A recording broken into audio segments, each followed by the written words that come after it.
My friend took my Halloween candy, so I kidnapped his sister. And honestly, I don't see what's wrong here. I mean, he stole my candy first.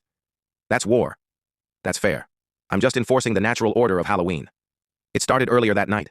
I'd been out trick-or-treating for hours, bag overflowing, counting my haul like treasure. I stepped away for 2 minutes, came back, and my friend was standing there grinning with my Snickers wrapper in his pocket. That was the moment I stopped pretending words would work. Only action would speak the language he understood. This wasn't a prank. It was deliberate. I promised myself I wouldn't actually hurt his sister. That line was sacred.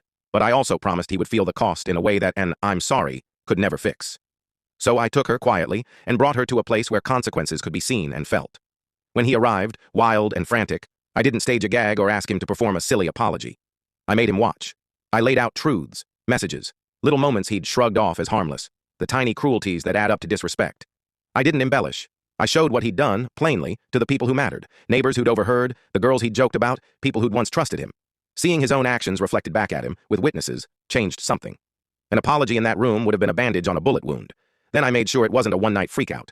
I filed a complaint he couldn't scroll past. I pressed him into situations where sorry wouldn't reattach trust, where institutions and people demanded accountability, not a spoken line. Doors that used to open for him stayed closed. Invitations dried up. People who would have shrugged now paused before believing him. He had to pick up the pieces in public, not behind closed doors. His sister left the room the same person she'd been when I found her, furious, shaken, but unharmed. She had to live with the memory. He had to live with the consequences. That was the point. And "I'm sorry" would not unring the bell of what he'd done, and I made sure he understood that the world keeps receipts. I walked away without savoring the moment. Revenge in my head never looked like a party. It felt quieter, like setting a price and making someone pay it one unavoidable, real way at a time. The night smelled like burnt sugar and an odd, steady satisfaction. He learned that some things don't get fixed with words. They get fixed by the world noticing, refusing to forget, and making room for change that actually matters. Maybe I went too far. Maybe not.